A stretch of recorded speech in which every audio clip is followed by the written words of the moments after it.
Welcome to another edition of Eusebius on Times Live. In this edition, we're going to be speaking to Terry Oakley-Smith, who's the founder, CEO of Diversi-T, and that's Diversi with a hyphen, T. Terry is a diversity expert who has worked for many decades now on questions of justice, and in particularly diversity, inclusion, and in the frameworks we've been using explicitly globally more and more in the last couple of years. Terry has developed a toolkit of anti-racism practices and technologies that are really important to help transform organizations. This is also in part informed by her work as an academic, but beyond that, she's been a practitioner. And I've invited her to come and talk to us about racism. And that's because racism doesn't go out of fashion. It doesn't take a break even over the Christmas season, as we've seen here in South Africa after that horrible incident that played out in Bloemfontein a couple of weeks ago. And it doesn't seem as if we get a respite from racism, and therefore racism should not get a respite from us in terms of tackling it.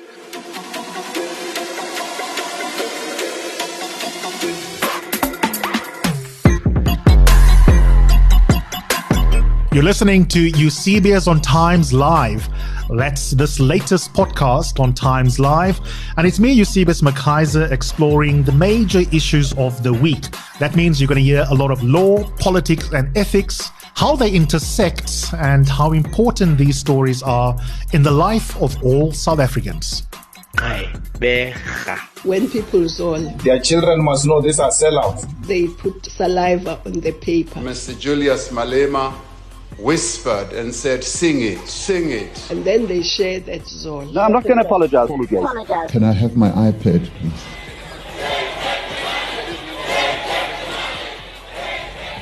So they stole it.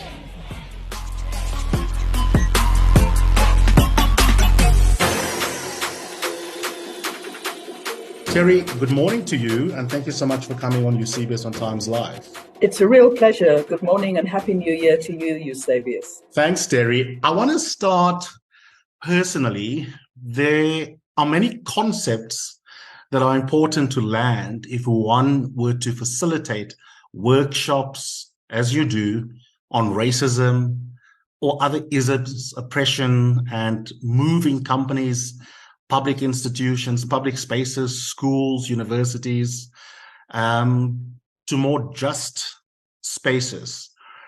But instead of explaining those concepts theoretically, I thought it may be interesting for so many people who are familiar with you and your work, which we are grateful for, to perhaps understand your own personal journey. Long before we have the language of diversity, racial justice, implicit bias, explicit racism, we already form beliefs and attitudes and behaviors from infancy, if not before then. Tell us a little bit about your own journey on the question around race. At what point did you become aware of your being a white, phenotypically white person, and what that confers on you in terms of how you move through the world? Thanks, Eusebius. I think the most formative thing for me when you talked about the issue of infancy is that I was born an identical twin. And indeed, the question that sort of followed both of us through our lives was, which is which? And how do you tell the difference? And although I never decided to go into diversity work because of this, I've been reflecting on it quite a lot recently. And I feel sure that it must have had something to do with wanting to understand, which is which, literally, which person is which person. And then as a child, my father was in the military, and I grew up literally moving every 3 years all over the world. We lived in the Far East, we lived in Germany, we lived in Moscow. But in none of these places, through my own experience with my parents, did I ever have any sense of the other. We were not encouraged to mix with the locals. They were never talked about. It was never part of my upbringing, even though it should have been a most wonderful platform for getting to know other people. It never actually was. And it was only when I was in South Africa, I came to South Africa after I finished my first degree. And I taught in an African teachers training college in a really remote place outside Richmond called Ndaleni, which was also an art college. And I was asked to teach English. And I became aware of how totally absurd it was. They were expecting me to teach these Black students who were learning about art and learning about English, the sort of preposterous English poems like The Village Blacksmith, you know, that one, under the spreading chestnut tree, the village smithy stands, etc. And I only then really began to be honest with you, began to see the African students that I taught in this teachers training college as people like me, but different from me. And that was the first, I suppose, kind of trigger. But then I must be really honest with you and say that I wasn't friends with any of them. I didn't have any sort of integrated relationships with any of them, even talk to them much outside of the class. And none of the other teachers who were all, especially in those days, it was a while ago, white and mainly male, also kind of gave me the message quite subtly that it wasn't done, in fact, to try and build relationships with the students. That's interesting, Terry, because whiteness is normative in the same way in which being male is normative in a misogynistic world, which is the world we live in. I do not have to think about being embodied male as I move through the world, because the world is structured in such a way that my gender expression, which aligns with my sense of my own identity as a male, is conferred all sorts of advantages. I almost want to call them privileges, but they shouldn't be privileges, but they are advantages for sure, whether I like it or not. I can't opt out of the advantages that come with being male. For example, the assumption that I am a more natural candidate for leadership in the boardroom than you are. That is an advantage conferred on me just because I have a penis. And it doesn't matter how woke I am in today's language, I can't opt out of male privilege. Now, you describe not having cross-racial friendship growing up, and even when you were teaching. That is interesting, but that is still one step removed from understanding advantage that you have when you walk through the shopping mall, when you try and book for a restaurant. Besides your self-awareness at that point, that you had little cross-racial contact, at what point does it dawn on you that as much as you are working hard, you might deserve a lot of things on your CV, that the world is structured in such a way that you are conferred all sorts of privileges? You know, I think it took me a long time, Eusebius. I think like many white people, you know, and there are still some that aren't even aware of their privilege. I think it's also to do with the absence of having to deal with the kind of things that Black people deal with every single day.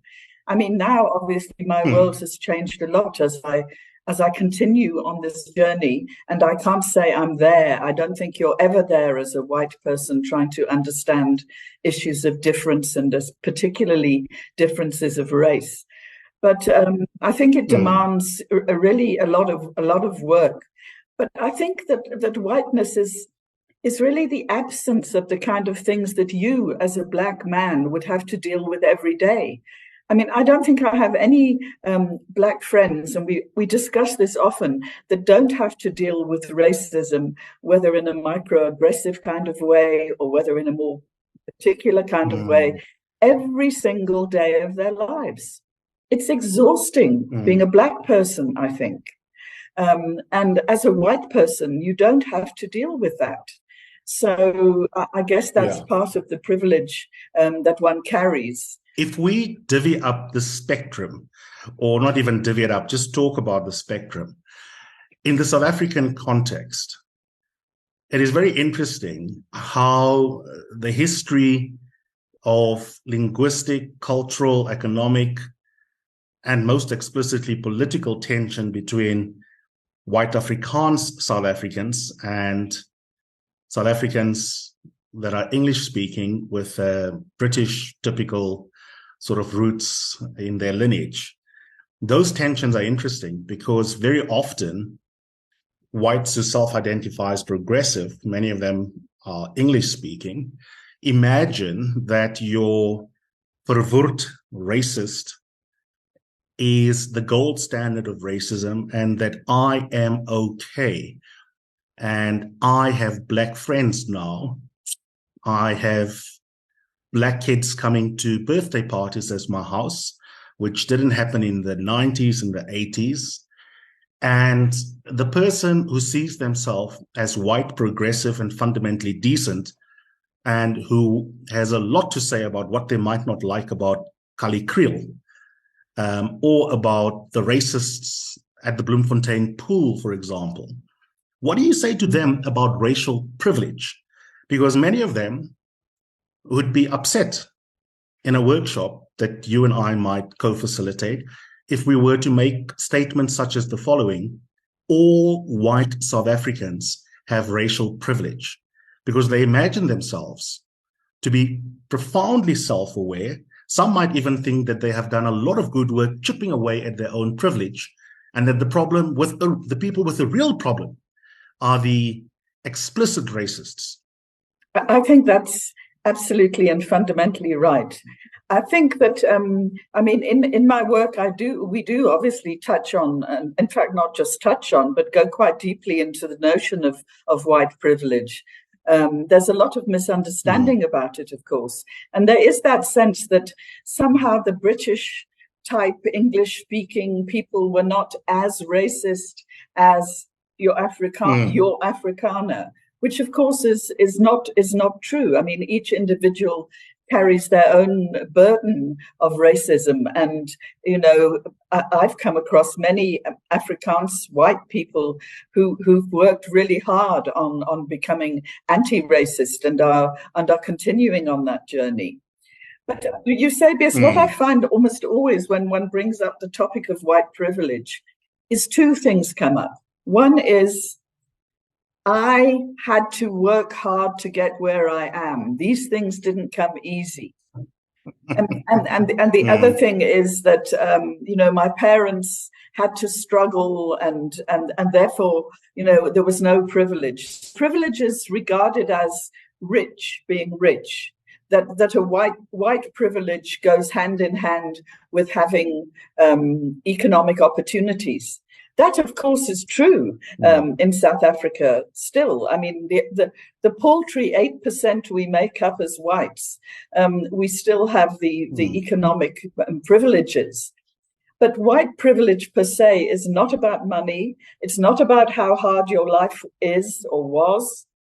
It's simply about the fact that, as you know, Eusebius, with a white skin comes privilege.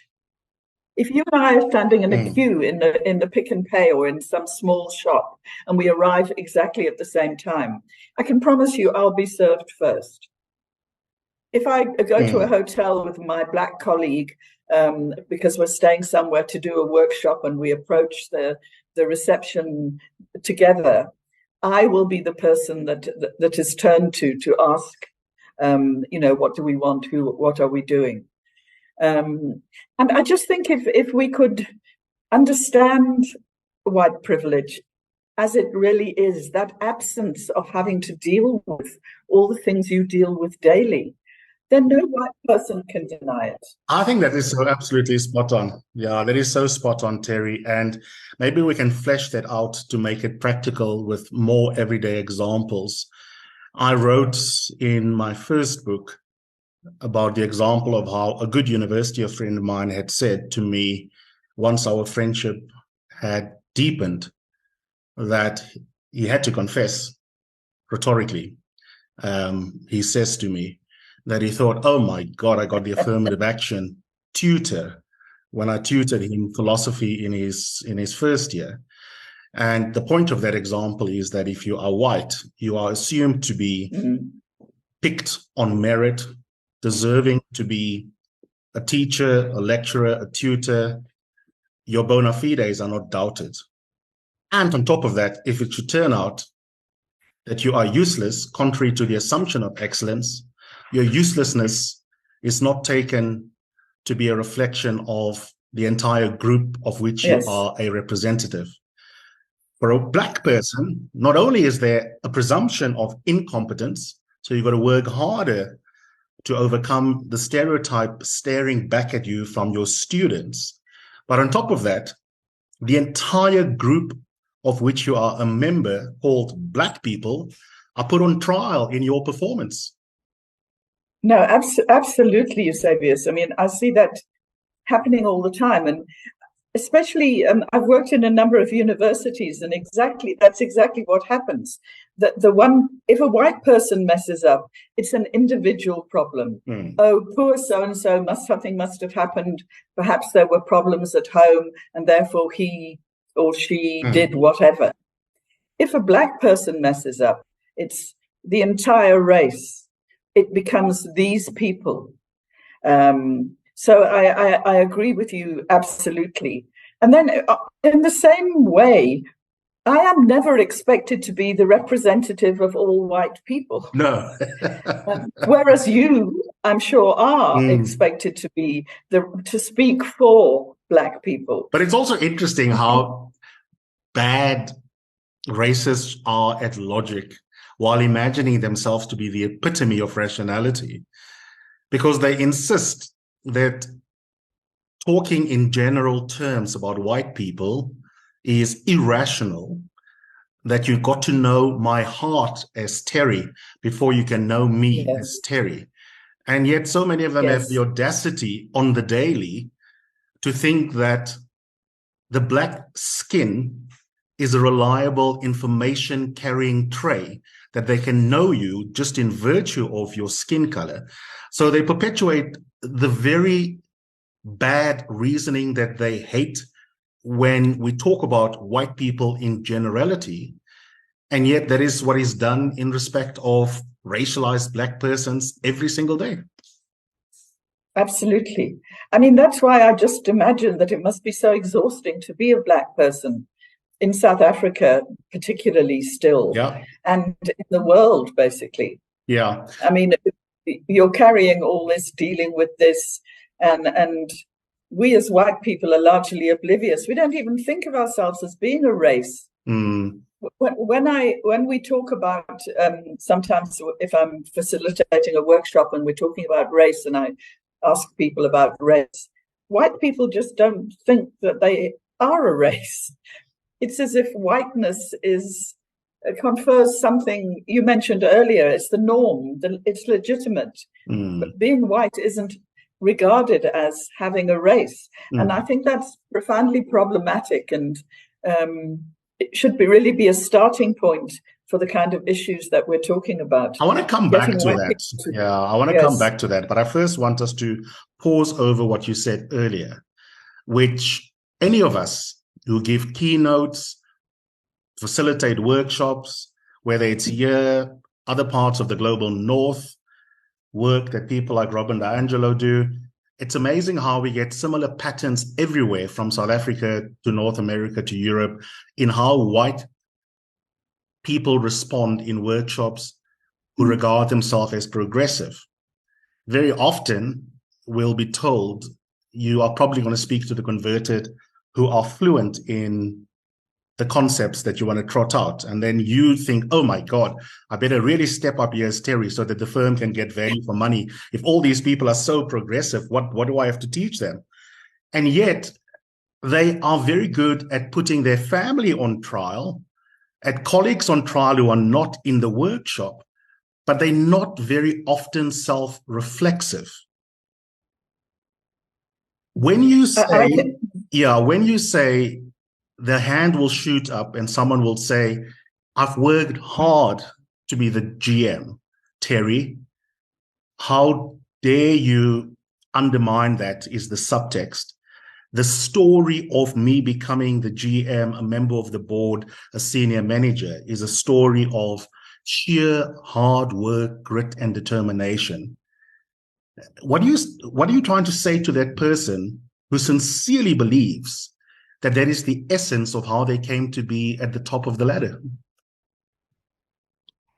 You know, depending on their age, but I mean, I would be interested to ask them, you know, is that the only thing, do you think, that helped you to get to the top of the ladder?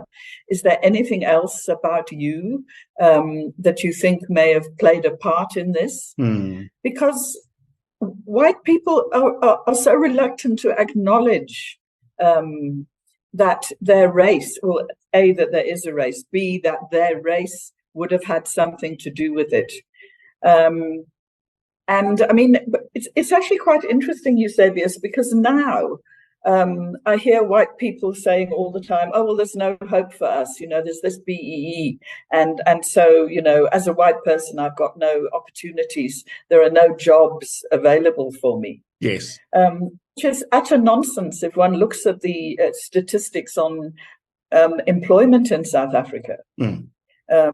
Graduates leaving universities who are white are far more likely to be employed than graduates who are black. Right, yeah. Absolutely. There's a huge pool of unemployed black graduates. But it's getting to people to actually become conscious of race and of their race and of how that helps them to stand in the world. And in the case of this hypothetical CEO, how that might have played, that and his gender, most probably, helped to play a part in getting him to where he is. We're not going to talk about what is in a toolkit and the experiential learning that one does. People can find the link in the blurb to this podcast to your company.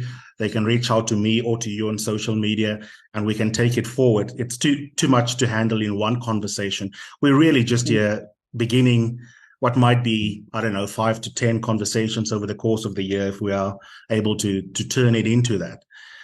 So we're not going to be forward-looking about how do you begin to chip away at that. But I've got 2 or 3 final questions in terms of just making sense of the phenomenon of racialized privilege and its reality and the denialism that goes with it.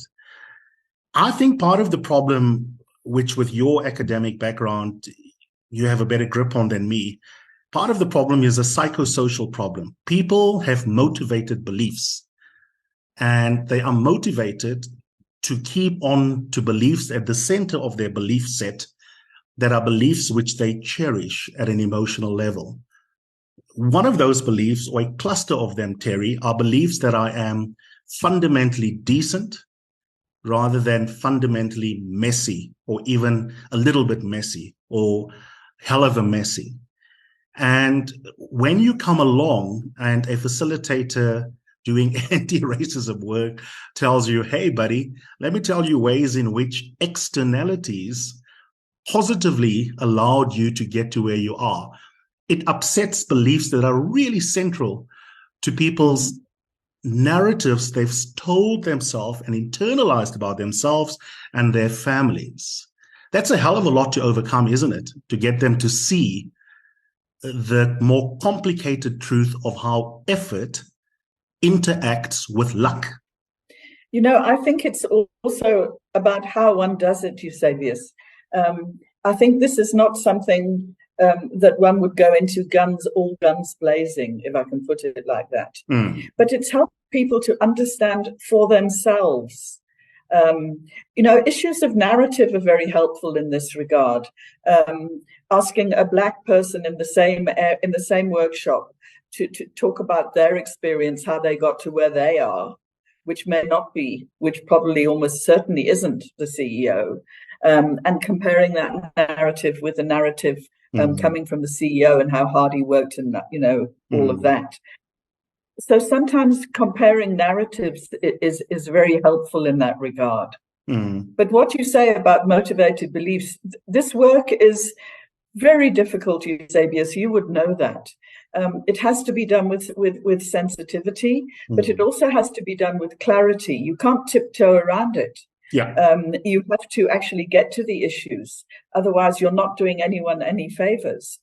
And I think I've been doing this work, I've just worked out, for 30 years now, and we're still dealing with many of the same issues that I started working with back in 1993. And what you say about having to shake the tree of those motivated beliefs, I think is very important. And sometimes it's better not for the facilitator to shake the tree, but to encourage other people in the room to do the tree shaking.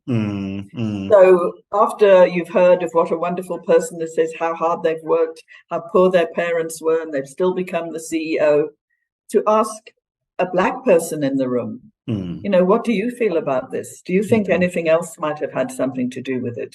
You know, what's also interesting, Terry, is that the narratives don't have to be false. What I often find is when someone gives an account of how they came to be who they are, and how the things on their CV came to be on their CV, it is very rare that they lie. More often than not, it's rather that the story is incomplete. That's exactly it. Eusebius, you've hit the nail on the head. It's what we leave out. What we as white people leave out is almost always the key thing that we need to be looking at. And that's, I think, one of the ways that one needs to approach issues like white privilege. Yeah. What are we not saying? Second last issue is maybe a biggie, but let's flag it at least for a full-fledged future conversation. You've mentioned it several times. I despair at the question around race realism. Race is obviously biologically an unstable concept at best, and at worst biological nonsense. It's amazing how people take that truth as a basis for denying racism and whiteness.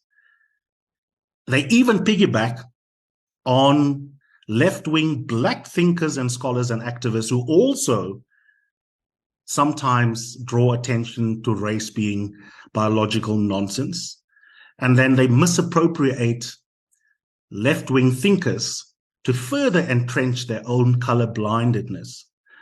How do you explain that conundrum to people? Because you clearly would also accept that race is a biological nonsense and a social construction. But it doesn't follow from that race talk and racism are bullshit. Exactly.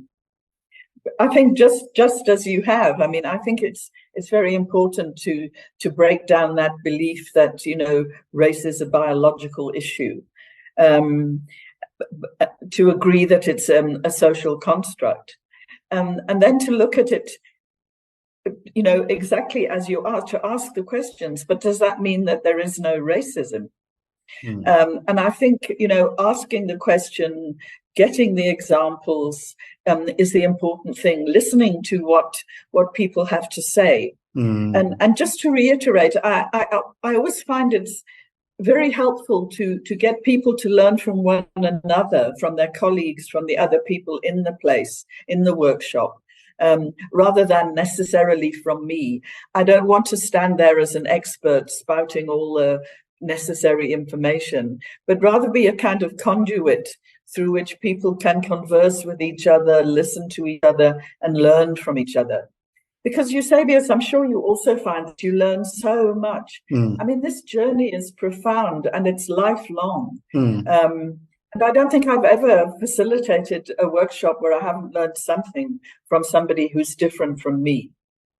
I think that's very important, which leads me to the final bit that I want us to meditate on. It's very important. None of us are a finished product. And that's maybe another important way of creating a safety container. If you are new to this work as a facilitator, you have to create a safety container, as Terry alluded to earlier, when she said, you don't always go in guns blazing, even though you must have clarity. I love that balance. And the idea of a safety container is one that a cousin of mine introduced to me, and I really like that concept. And I think that's important because one of the things you can do by way of setting it up is to be self-reflexive, even as a facilitator. As a Black person, I have to deal with internalized oppression, potentially. Also, one of the legacies of coloniality is the way in which racialized minorities other each other, even when there are no Caucasian persons in the space that we occupy. And equally, just because Terry has done this for 30 years, has got a very color-perfect melting pot of relatives in her life and in her family, doesn't mean that there isn't ongoing work to be done. Just speak into that, Terry, because I think sometimes people think, unless I'm perfectly virtuous, I'd better shut up because someone is going to have a receipt of me having had an off moment yesterday.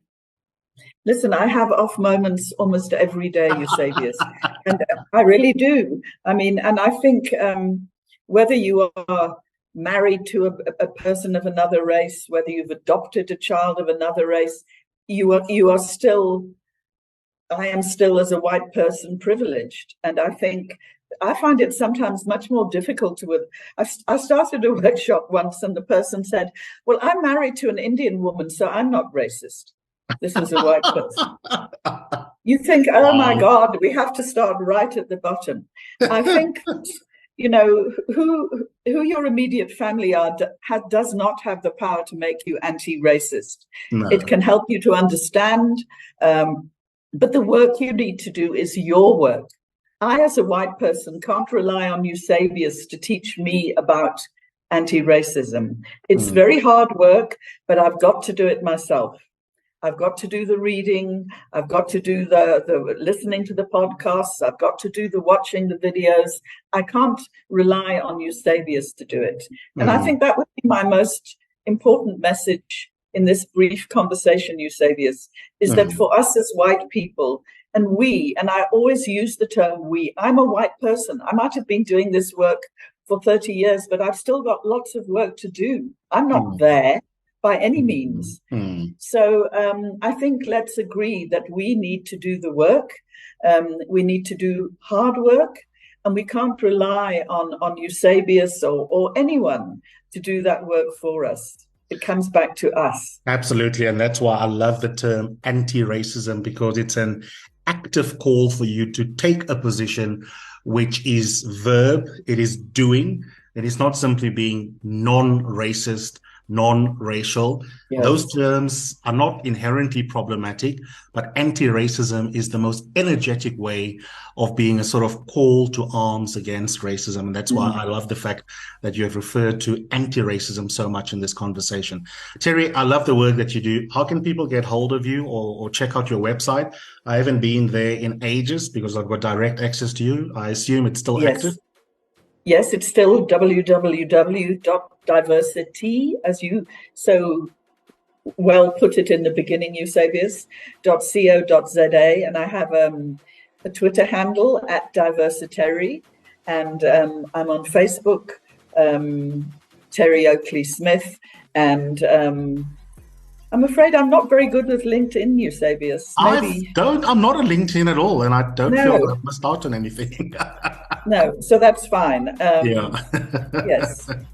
Okay, Terry, thanks so much. I think this has been wonderfully useful. Often being in this work, things that we regard as trite can be enormously emotionally tense, piercing, unsettling for others. And so I've no doubt many people will find this productive and perhaps even productively difficult. I don't think learning can happen when we are too comfortable nor too uncomfortable. And it's that weird sweet spot of comfortable discomfort that is important. Thanks so much for coming on. A great pleasure. Thank you, Eusebius, for inviting me.